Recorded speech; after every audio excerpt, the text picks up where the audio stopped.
औज़ुबिल्लाहिमिनश्शैतानिर्रजीम बिस्मिल्लाहिर्रहमानिर्रहीम रब्बिश्रह ली सदरी वयस्सिर ली अमरी वहलुल उक़्दतम मिन लिसानी यफ़क़हू क़ौली। अस्सलामु अलैकुम, welcome to my channel DNS। आज हम इस वीडियो में देखेंगे मतलब आज जो हमारी वीडियो का टॉपिक है वो है इंट्रोडक्शन टू चैप्टर नंबर 2। मतलब चैप्टर नंबर 2 कौन सा है हमारे पास? Cell division. ठीक है, तो सबसे पहले हम क्या देखने लगे हैं? सेल डिवीजन के बारे में। तो सेंटर में हमने मेन हेडिंग लिख ली सेल डिवीजन। अब इसका हम बेसिक कंसेप्ट देख लेते हैं पहले। तो की पे आ जाते हैं जी। हर एक ऑर्गेनिज्म है जो, ठीक है, हर एक ऑर्गेनिज्म जो एक जानदार है उस किस चीज़ से मिलकर बना हुआ है? सेल से। ठीक है, अब जो सेल्स हैं इनको कहाँ इस्तेमाल किया जाता है, मतलब इसकी इम्पोर्टेंस क्या है? वो सेल से मिलकर बना हुआ है, ठीक है। इसको ग्रोथ और डेवलपमेंट में इसका इस्तेमाल है। ठीक है, सेल्स को, हमें सेल्स की क्यों ज़रूरत है? हम एक तो हमारा स्ट्रक्चर बनाने के लिए, और हमारे स्ट्रक्चर मतलब एक पूरे की पूरी अगर आपने दीवार बनानी है तो आपके पास ईंटें होना ज़रूरी हैं। ठीक है, इसी तरह से जो एक ऑर्गेनिज्म है उसको एक पूरे ऑर्गेनिज्म को बनने के लिए सेल्स का होना ज़रूरी है। ठीक है, अब हम यहाँ पर देखेंगे कि हम सेल के मेजर जो दो हम फंक्शन, अब सेल डिवीजन के लिहाज से, ठीक है, हम जो मेजर फंक्शन देखेंगे सेल को कहाँ कहाँ इस्तेमाल किया जाता है, उसकी क्या इम्पोर्टेंस है, सेल की ग्रोथ और डेवलपमेंट में इसको इस्तेमाल किया जाता है। अब ग्रोथ और डेवलपमेंट दो डिफरेंट टर्म्स हैं, इसको समझना आपके सबके लिए ज़रूरी है। ग्रोथ कहते हैं इंक्रीज इन साइज, ठीक है, साइज में बढ़ना। जब बच्चा पैदा होता है, ठीक है, तो वो छोटा जब होता है उसका साइज़ कितना होता है, जब बड़ा हो जाता है उसका साइज़ चेंज हो जाता है। तो जो इंक्रीज इन साइज़ है उसको हम कहते हैं ग्रोथ। ठीक हो गया। अब नेक्स्ट है आपके पास डेवलपमेंट। डेवलपमेंट का मतलब है ग्रेजुअल ट्रांसफॉर्मेशन। ठीक है, डेवलपमेंट का मतलब है ग्रेजुअल ट्रांसफॉर्मेशन। ग्रेजुअल मतलब कहते हैं आहिस्ता, ग्रेजुअल ट्रांसफॉर्मेशन आहिस्ता आहिस्ता जो चेंजेस आती हैं हमारे अंदर, वो हो गया डेवलपमेंट। अब इसकी आपको मैं एक मिसाल से दोनों का फ़र्क समझाती हूँ कि एक अंडा है, अंडा खाते हैं ना आप, मुर्गी का। अब आप देख रहे हैं उसके अंदर जर्दी है और सफ़ेदी है। ठीक है, अब वो देखें, वो जो एग है, ठीक है, उससे एक चूज़ा बनेगा। ठीक है, जो मुर्गी का बच्चा होगा, जो चूज़ा होगा, वो अंडे से बना है ना, तो वो जो जर्दी और सफ़ेदी है वो तब्दील होगी किसके अंदर, किस चीज़ के अंदर तब्दील होगी है? वो एक चूज़े के अंदर। ठीक है, अब वो जो चेंजेस आई हैं उसको हम कहते हैं डेवलपमेंट। ठीक है, वो क्या है? डेवलपमेंट। अब वो चूज़े से जब वो सही एक मुर्गी बन जाएगा, उस मतलब उसके अंदर चूज़े से लेकर मुर्गी बनने तक जो उसके अंदर चेंजेस आई हैं, तब्दीलियाँ आई हैं, वो क्या है हमारे पास? ग्रोथ। क्लियर हो गया। अब ये तो है, हमने देखा इसके इस्तेमाल के बारे में कि इसका यूज़ है। अब सेल डिवीजन है, चैप्टर का नाम है सेल डिवीजन। ठीक है, मतलब सेल डिवाइड होंगे, यहाँ पर देखें जी, सेल डिवाइड होंगे और क्या करेंगे? नए सेल बनाएंगे। जो पुराने सेल है वो डिवाइड होकर नए सेल बनाएंगे, और जो पुराना सेल डिवाइड हो रहा है, ठीक है, ये एक सेल है फॉर एग्जांपल, तो इसको ये डिवाइड होकर दो नए सेल में तब्दील हो जाएगा। ठीक है, ये जो पुराना सेल था जो डिवाइड हुआ है, इसको हम कहते हैं पेरेंट सेल।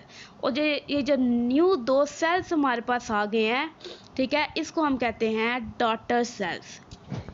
समझ आ गई?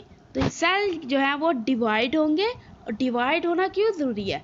जिस तरह से आपके घर में यूपीएस होगा, यूपीएस की जो बैटरीज है उनको एक वक्त के बाद चेंज कर दिया जाता है। क्यों? क्योंकि वो ख़राब हो जाती है ना। अब इसी तरह से सेल्स हैं, सेल्स क्या होते हैं? वो ख़राब हो जाते हैं, मतलब वो उनका लाइफ साइकिल है जो वो ख़त्म हो जाता है, जिसकी वजह से क्या होगा, वो मर जाएंगे और उनकी जगह नए सेल्स ले लेंगे। ठीक है, अब ये जो नए सेल बने हैं हमारे पास, वो कहाँ पे इस्तेमाल होंगे? ग्रोथ और डेवलपमेंट में। समझ आ गया? अब देखें, आपने किसी चीज़ को हाथ लगाया है, ठीक है, आपने ग्लास पकड़ा है जी पानी पीने के लिए। जब पानी पीने के लिए ग्लास पकड़ा है तो ग्लास के ऊपर आपके फिंगरप्रिंट रह गए, आपके उंगलियों का निशान रह गया।